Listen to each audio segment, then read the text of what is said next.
Hola, muy buenas a todos, bienvenidos a otro video. Mi nombre es Daniel Fuentes. El día de hoy vamos a ver un video introductorio en el cual vamos a ver todo lo que es la parte de algoritmos y programación. Si hay algún error ortográfico, me lo disculpan, que no creo porque casi todo hay cosas que saqué de Wikipedia, o sea, no es mío, no es mío. Cosas que saqué de Wikipedia como conceptos. Hay otros que sí los traté de hacer yo. ¿Listo? De todas formas, ahí miramos. El día de hoy vamos a ver precisamente en una introducción acerca de todo esto para que luego empecemos a realizar poco a poco algoritmos y vayamos aprendiendo poco a poco, listo. Es la mejor forma de aprender, o sea, nadie nació sabiendo y cuando yo empecé a programar era muy malo, ¿sí? O sea, no sabía, no entendía, no sabía cómo, listo. Poco a poco empecé a desenvolverme y es gracias a eso quien soy hoy, listo. Entonces, el día de hoy, empezando con el tema, podemos decir que el algoritmo en programación dice es un conjunto de instrucciones o reglas definidas sobre todos los algoritmos. O sea, la palabra algoritmo es un conjunto de instrucciones o reglas definidas y no ambiguas, ordenadas, finitas, que permite típicamente solucionar un problema, realizar un cómputo, procesar datos y llevar a cabo otras tareas o actividades. Dado el estado inicial, una entrada, siguiendo los pasos sucesivos, se llega a un estado final y se obtiene una solución. Los algoritmos son el objeto de estudio de la algoritmia. Entonces, fíjense, ya hablamos de tres datos cuando hablamos de algoritmos: entrada, operación y salida. Eso es lo más importante que tenemos que definir nosotros al leer un algoritmo. Nosotros no somos máquinas, nosotros pensamos qué tenemos que hacer, si tenemos que sumar dos números, si tenemos que restarlos. Eso es lo que hacemos nosotros, leer, interpretar, a pesar de que nos cueste mucho, ¿vale? Y luego sí codificamos, o se lo pasamos a otra persona para que codifique. Listo. Entonces, eh, siguiendo con esto, nosotros decimos que un lenguaje de programación, ¿verdad? Otro concepto que saqué en internet, es un lenguaje formal que mediante una serie de instrucciones le permita a un programador escribir un conjunto de órdenes, acciones consecutivas, datos, algoritmos, para de esa forma crear programas que controlen el comportamiento fisiológico de una máquina. Entonces, ¿qué significa? Nosotros, el ser humano, tiene el lenguaje de, por ejemplo, español. El español es el lenguaje en el cual nosotros nos comunicamos, ¿cierto? En Estados Unidos es el inglés. Entonces, nosotros también tenemos un lenguaje, o el computador también tiene un lenguaje para nosotros comunicarnos con él. Listo. Eso tiene muchísimas características. Por ejemplo, hay un lenguaje de alto nivel y un lenguaje de bajo nivel. Un lenguaje de alto nivel es aquel que es muy parecido al de nosotros, ¿sí? Al que tratamos de ser como los que vemos cuando programamos. Y un lenguaje de bajo nivel es el que no se entiende por el ser humano, o si no se entiende tan fácil. ¿Por qué? Porque es un lenguaje muy raso, muy máquina, muy lenguaje máquina, ¿sí? Por ejemplo, tenemos C++, Java, Python, Ruby, JavaScript.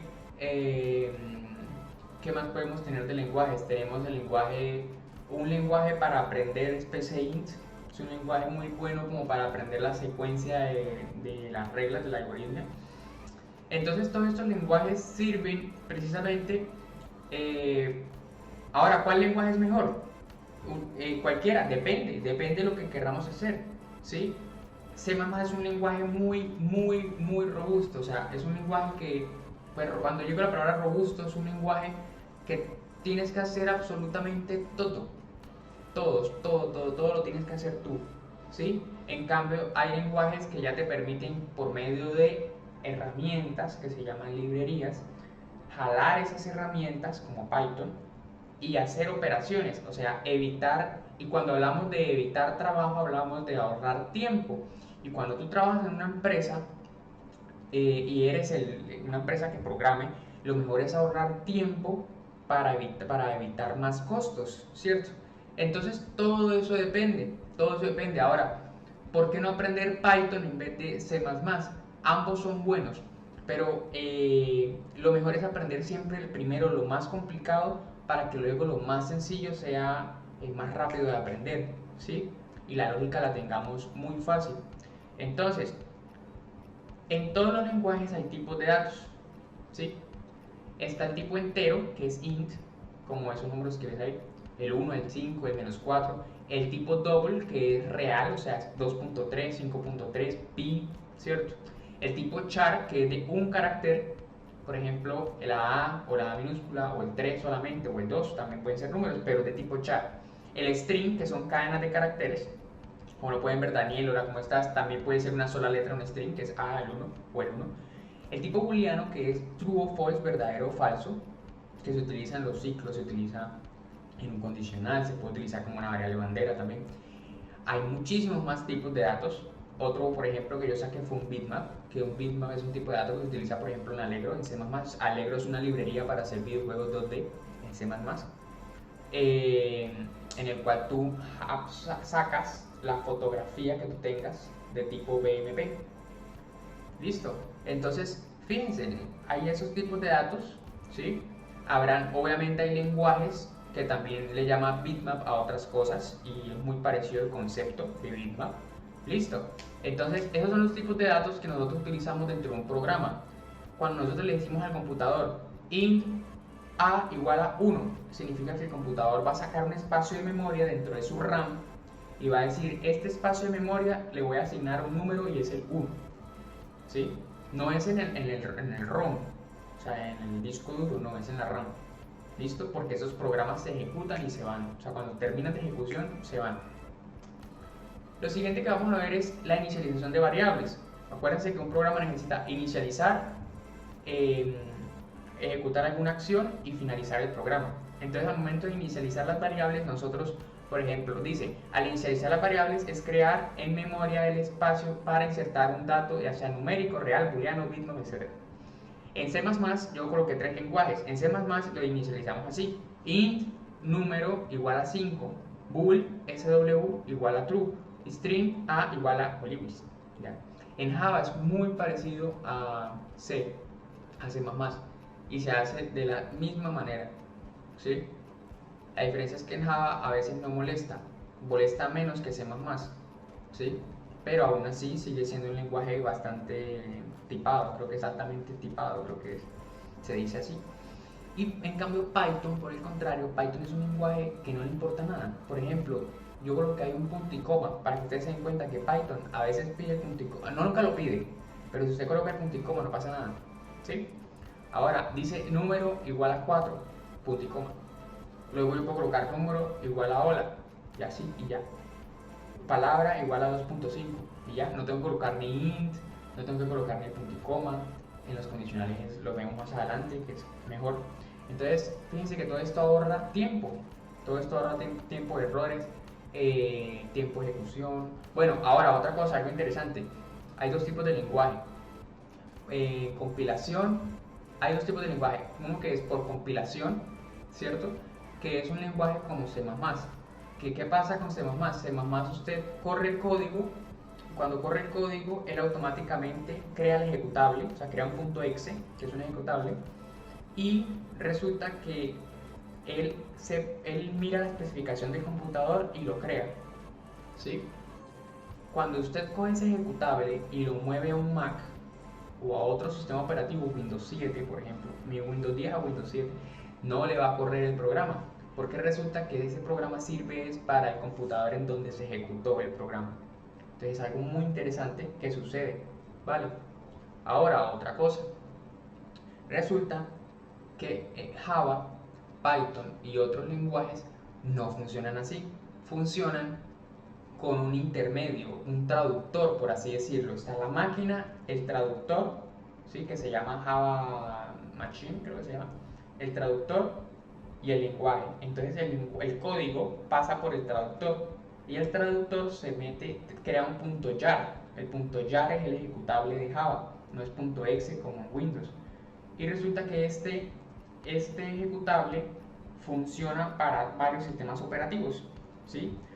¿Cuál es la diferencia? La velocidad de ejecución, pero esto se ve en grandes líneas, en grandes proyectos. Entonces en Java se va a demorar más, ¿cierto? Porque tiene que primero pasar por el traductor para el lenguaje, para el computador, ¿sí? Pero si usted corre ese punto .jar en un Mac en un Windows 7, en un Windows 10, en un Linux no va a pasar absolutamente nada. En cambio en C++ sí, en C++ no va a servir. Igual pasa con Python, ¿ya? Entonces, precisamente eso depende del proyecto, depende de cómo se quiera ver, depende de cómo queramos trabajar, depende de muchos factores, qué lenguaje nos conviene como empresa o como programador. Ahora, las operaciones. ¿Qué pasa? En los algoritmos uno puede desarrollar operaciones, por ejemplo, sumas, restan, promedios, descuentos, etc. De eso se trata programar y mi concepto básico es arte. ¿Por qué es arte?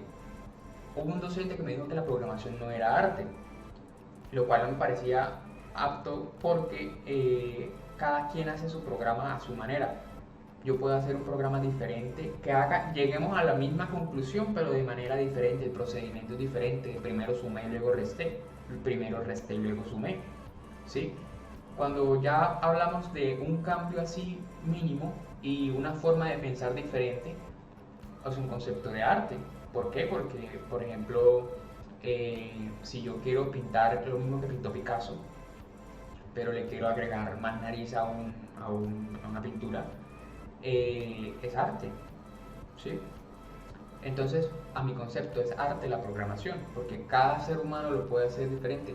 Y si hasta el momento no hay máquina que lo haga, ¿sí? Que programe o que diga, quiero hacer un programa, tengo que leer el algoritmo y luego lo hago, porque necesitamos un nivel de interpretación bastante alto, ¿sí?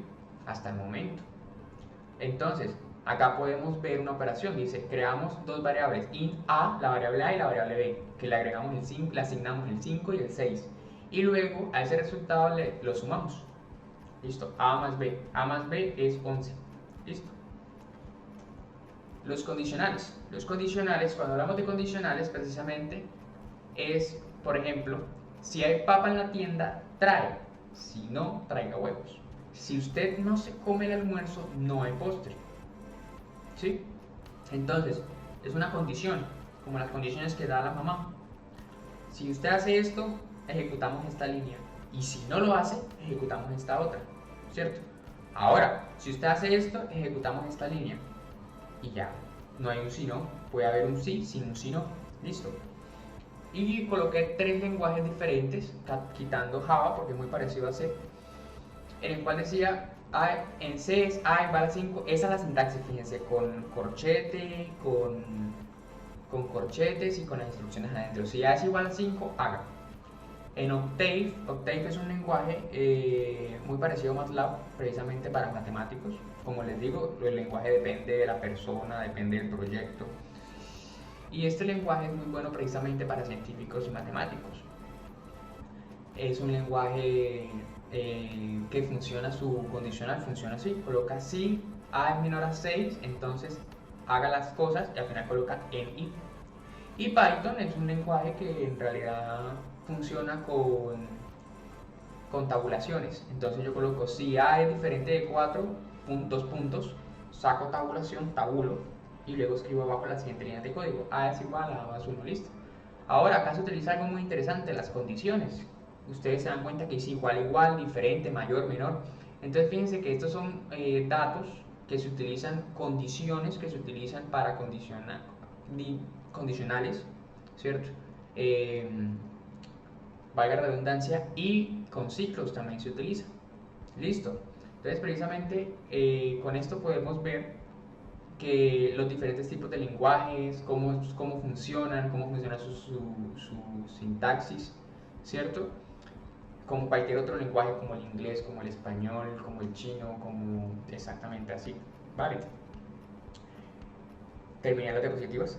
Entonces, eso sería todo como lo introductorio, ¿sí? Al día de hoy. Muchísimas gracias. A partir de este momento van a empezar a ver diferentes ejercicios con diferentes dificultades. Les recomiendo que los ejercicios lo hagan, que empiecen con el lenguaje que se llama PCInt. Es un lenguaje muy bueno para practicar la parte algorítmica, o sea, la sucesión de líneas de código. Primero inicializamos, luego operamos, luego mostramos el resultado en pantalla. Nosotros podemos adquirir los valores en pantalla, o sea, escribirlos por teclado, ¿cierto? Los podemos mostrar, o sea, mostrar y escribir. Eso lo podemos ver con el lenguaje que se llama PCInt. Es un lenguaje muy lindo para aprender. Y luego vamos subiendo de nivel, ¿cierto? Podemos utilizar C de una vez, ¿vale? Entonces, muchísimas gracias. Estamos hablando en el próximo video. Espero que haya quedado cosas claras, y si no quedan claras me pueden hacer en comentarios para yo poder realizar un siguiente video explicando precisamente las dudas que tengan. Muchísimas gracias, no olviden suscribirse. Si les gustó, pues le pueden dar me gusta. Muchísimas gracias. Mi nombre es Daniel Fuentes. Chao.